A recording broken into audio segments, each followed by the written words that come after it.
Assalamualaikum warahmatullahi wabarakatuh. Halo semua, ketemu lagi dengan saya, Ibu Ungki. Bagaimana kabar kalian hari ini?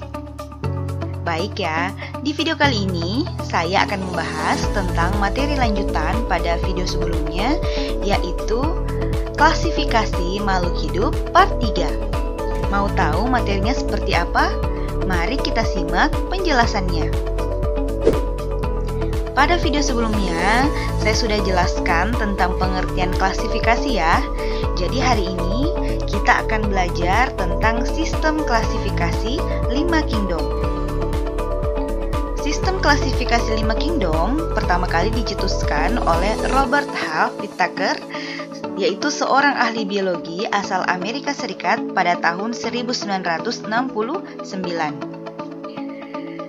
Sistem klasifikasi 5 kingdom yang dicetuskan oleh Whittaker terdiri atas Kingdom Plantae, Kingdom Animalia, Kingdom Fungi, Kingdom Monera, dan Kingdom Protista. Nah, nanti kita akan bahas masing-masing dari 5 kingdom ini, oke? Yang pertama adalah Kingdom Plantae. Nah, di pertemuan sebelumnya, di video sebelumnya ya, saya sudah jelaskan bahwa kingdom itu artinya dunia. Berarti Kingdom Plantae berarti dunia tumbuhan. Dunia tumbuhan ini terbagi menjadi 3 kelompok besar. Yang pertama, tumbuhan lumut. Yang kedua, tumbuhan paku-pakuan. Dan yang ketiga adalah tumbuhan biji. Oke, kita bahas satu-satu dulu ya. Yang pertama, tumbuhan lumut ini memiliki ciri-ciri, yaitu tidak dapat dibedakan akar, batang, dan daunnya. Selanjutnya, batang dan daun itu sederhana. Dia tumbuh di tempat lembab atau basah, akarnya rhizoid atau akar semu, dan tidak memiliki pembuluh silem. Oke, berikut adalah contoh tumbuhan lumut. Ini sepertinya kalian sudah biasa lihat ya. Ini gambar pertama itu adalah contoh dari lumut hati, dan yang kedua itu adalah lumut gambut. Oke.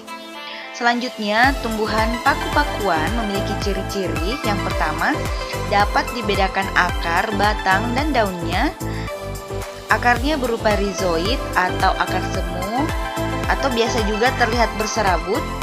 Selanjutnya, memiliki spora untuk berkembang biak, memiliki pembuluh silem dan floem, dan dapat dimanfaatkan untuk tanaman hias ataupun sayuran. Oke, ini adalah contoh tumbuhan paku. Jika kalian biasa lihat, tumbuhan ini memiliki ciri-ciri khusus, yaitu dia pucuk daunnya tergulung. Oke, kita lihat pada gambar. Oke, selanjutnya tumbuhan biji. Nah, tumbuhan biji ini terbagi menjadi 2. Ada yang disebut dengan tumbuhan biji terbuka atau biasa disebut dengan gymnospermae, dan tumbuhan biji tertutup atau angiospermae. Tumbuhan biji tertutup ini terbagi lagi menjadi 2, yaitu monokotil atau tumbuhan biji berkeping 1, dan dikotil atau tumbuhan biji berkeping 2. Gymnospermae atau biji terbuka memiliki ciri-ciri. Gymnospermae adalah kelompok tumbuhan yang bijinya tidak terbungkus atau tidak dilindungi oleh daun buah, memiliki akar tunggang. Selanjutnya, memiliki bunga jantan dan bunga betina, dan pohonnya dapat tumbuh besar atau memiliki kambium. Nah, ini adalah contoh dari tumbuhan biji terbuka. Oke, ada pinus dan cemara dan pakis haji. Selanjutnya, tumbuhan biji tertutup ini terbagi menjadi 2 ya, yaitu monokotil dan dikotil. Nah, masing-masing tumbuhan ini memiliki ciri-ciri khusus. Tanaman biji tertutup memiliki bunga yang sesungguhnya. Nah, bijinya biasanya tertutup oleh daging buah. Oke, berikut adalah gambaran dari bunga sejati. Ini bunga berarti semuanya lengkap, mulai dari mahkota bunga, putik bunga, serbuk sari, dan seterusnya. Oke, berikut adalah perbedaan antara monokotil dan dikotil. Nah, kalau monokotil berarti dia memiliki 1 keping biji, dan kalau dikotil berarti dia memiliki 2 keping biji. Nah, dia memiliki perbedaan mulai dari tulang daun, batang, bunga, dan akar. Dari sini kita bisa lihat bahwa kalau tumbuhan monokotil memiliki tulang daunnya sejajar atau melengkung, memiliki batang dengan berkas pengangkut tersebar. Selanjutnya dari bunga itu dia terdiri dari periasannya itu terdiri dari 3 atau kelipatannya. Selanjutnya akar dari tumbuhan monokotil ini adalah serabut. Nah, berbeda dengan tumbuhan dikotil, tulang daun dari tumbuhan dikotil ini yaitu menyirip atau biasa menjari. Selanjutnya pada batang berkas pengangkut tersusun dalam suatu lingkaran. Selanjutnya ditinjau dari bunga, bagian periasannya itu terdiri dari 2, 4, 5 atau kelipatannya dan memiliki akar tunggang. Contoh tumbuhan monokotil itu contohnya padi, jagung, pisang, kelapa, sagu, bambu, dan masih banyak lagi. Sedangkan dikotil itu contohnya adalah singkong, mangga, sawo, apel, karet, jambu biji, dan masih banyak yang lainnya. Oke, selanjutnya kita berpindah ke kingdom Animalia. Nah, kingdom Animalia ini adalah dunia hewan. Nah, hewan ini terbagi menjadi 2 golongan, ada yang disebut dengan Avertebrata dan Vertebrata. Avertebrata terdiri atas Porifera, Coelenterata, Vermes, Mollusca, dan Echinodermata. Selanjutnya ada Arthropoda. Sedangkan Vertebrata itu terdiri atas Pisces, Amfibia, reptil, aves, dan mamalia. Nah, ini akan kita bahas satu persatu.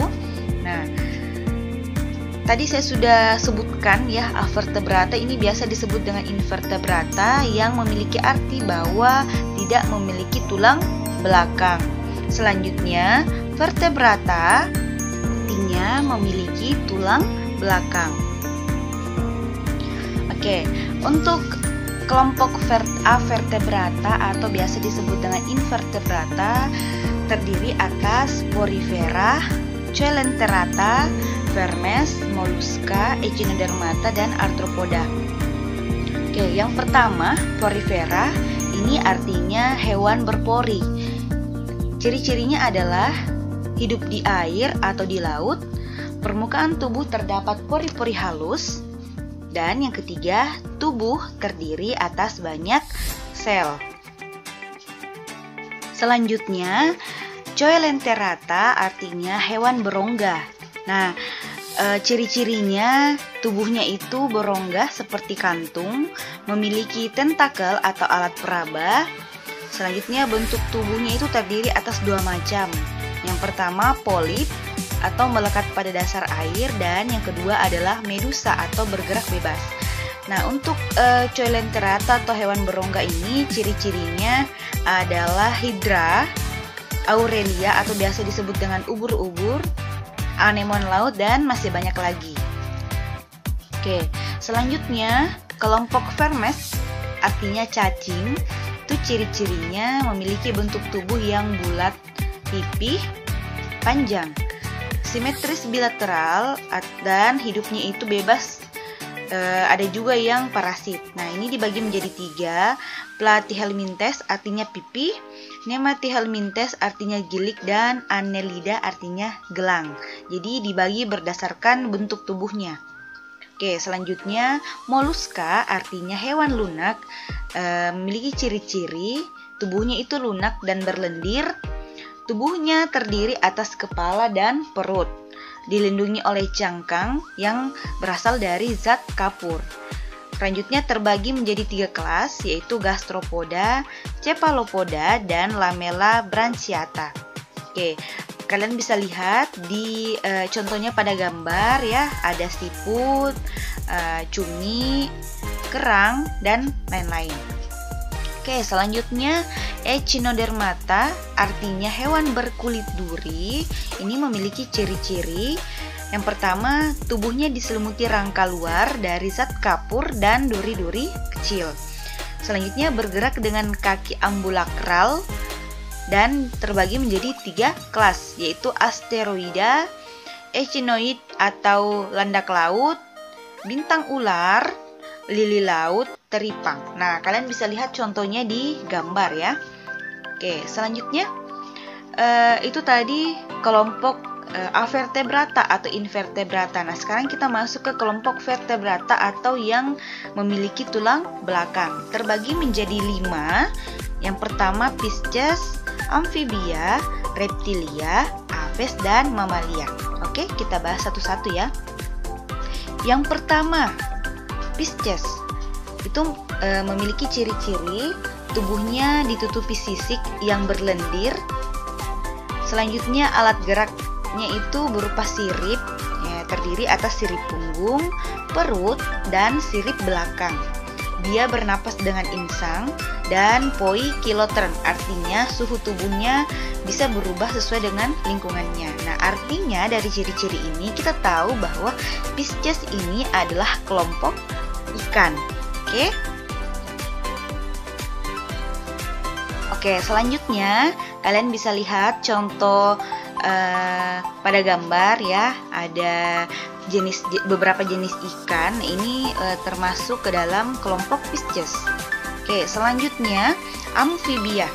Nah, amfibia ini artinya amfibi itu kalian bisa tahu bahwa hewan amfibi itu salah satu ciri-ciri umumnya dia bisa hidup di 2 dunia, bisa hidup di darat dan bisa hidup di air. Oke, ciri-ciri yang lain yang dimiliki oleh amfibia ini adalah kulit tubuhnya tipis dan lembab. Alat geraknya terdiri atas 2 pasang kaki, yaitu kaki belakangnya lebih panjang dan lebih panjang dari kaki depannya. Selanjutnya dia bisa hidup di 2 habitat seperti tadi yang saya jelaskan ya. Selanjutnya dia mengalami metamorfosis.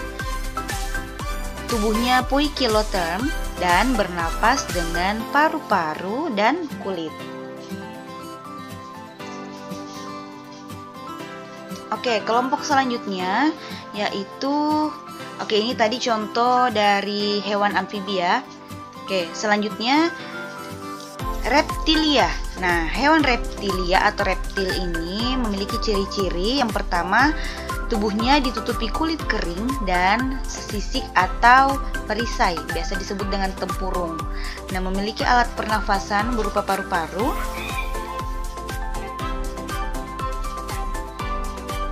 poikiloterm, dan alat geraknya kaki atau perut. Nah, biasa dia berjalan melata. Oke, berikut adalah contoh dari hewan reptil. Itu ada kura-kura, kadal dan ular, serta buaya dan aligator. Oke, kalian bisa lihat contohnya pada gambar. Selanjutnya kita masuk ke kelompok selanjutnya yaitu aves. Nah, aves ini adalah burung ya. Nah, contoh ciri-cirinya, tubuhnya ditutupi bulu, alat geraknya terdiri atas sepasang kaki dan sepasang sayap, memiliki paru. Nah, alat pernapasannya itu paru-paru dan pundi udara. Selanjutnya homoioterm. Nah, ini kebalikan dengan poikiloterm. Kalau homoioterm itu suhu tubuhnya tetap. Oke, nah ini adalah ciri-ciri dari contoh dari kelompok aves. Nah, selanjutnya kelompok mamalia.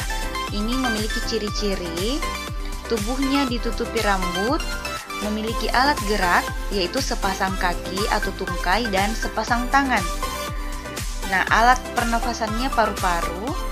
Homoioterm memiliki kelenjar susu dan berkembang biak dengan cara vivipar. Kecuali platypus, dia berkembang biaknya dengan cara ovovivipar. Nah, ini adalah contoh, dan ini bukan cuma ini ya contohnya, cuman masih banyak lagi contoh-contoh yang lain. Ini hanya beberapa saja. Nah, selanjutnya kita masuk ke kingdom selanjutnya, yaitu kingdom fungi. Nah, fungi ini artinya jamur. Oke, ciri-cirinya itu dia tidak memiliki klorofil.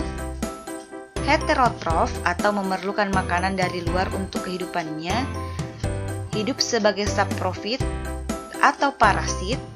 Nah, tubuhnya tersusun dari benang-benang halus yang disebut hifa. Oke, untuk kingdom jamur ini terbagi menjadi dua, yaitu mikroskopis dan makroskopis.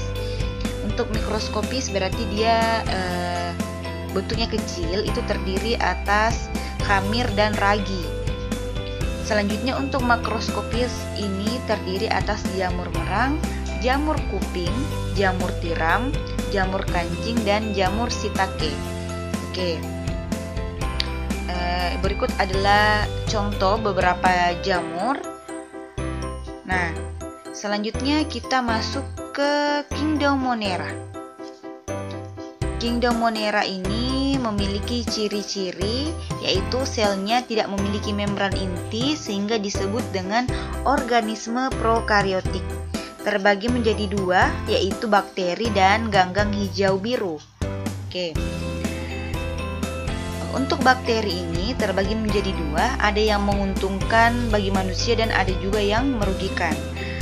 Untuk bakteri yang menguntungkan bagi manusia itu kalian bisa lihat ada 3 contohnya. Terus bakteri yang merugikan bagi manusia juga ada 3. Nah, ini yang perlu diketahui bahwa bakteri Salmonella typhosa itu adalah bakteri yang menyebabkan penyakit tipes. Oke. Ini contohnya, jadi bakteri itu tidak bisa dilihat langsung dengan mata, melainkan menggunakan alat bantu yaitu mikroskop. Oke. Selanjutnya untuk ganggang, dia memiliki ciri-ciri uniseluler, multiseluler, berkoloni ataupun tunggal. Memiliki pigmen warna biru hijau dan memiliki klorofil. Oke, ini adalah contoh dari Cyanophyta atau ganggang. Oke, sekarang kita masuk ke kingdom yang terakhir, yaitu kingdom Protista. Oke, Protista ini memiliki selaput inti sehingga disebut dengan eukariota. Nah, yaitu inti selnya terlindung oleh selaput inti. Kebanyakan bersifat heterotrof atau tidak dapat memproduksi makanannya sendiri. Selanjutnya berkembang biak dengan cara kawin dan tidak kawin. Nah, secara kawin dengan konjugasi, sedangkan secara tak kawin dengan cara membelah diri. Oke. Untuk kingdom Protista terbagi menjadi dua, yaitu Protozoa. Protozoa ini biasa disebut dengan hewan bersel satu. Selanjutnya ada ganggang. Oke, kalian bisa lihat ciri-cirinya. Untuk Protozoa terbagi menjadi 4 kelompok, yaitu Sporozoa, Rhizopoda, Ciliata, dan Flagellata. Nah, ini contohnya. Jadi untuk kingdom Protista juga sama dengan kingdom Monera, ya, tidak bisa dilihat dengan mata secara langsung, melainkan hanya bisa dilihat dengan menggunakan mikroskop. Oke, selanjutnya ganggang atau alga terdiri atas ganggang hijau, ganggang merah, ganggang coklat, dan ganggang tiram. Oke, kalian bisa lihat di gambar ini adalah contoh ganggang atau biasa disebut dengan alga. Ditemukan di tumbuhnya ini di laut. Oke. Baik, itu dia penjelasan pada hari ini. Semoga bisa dipahami ya. Jika ada yang mau ditanyakan, silahkan ditanyakan di kolom komentar. Sampai di sini dulu, sampai ketemu di video berikutnya. Wassalamualaikum warahmatullahi wabarakatuh.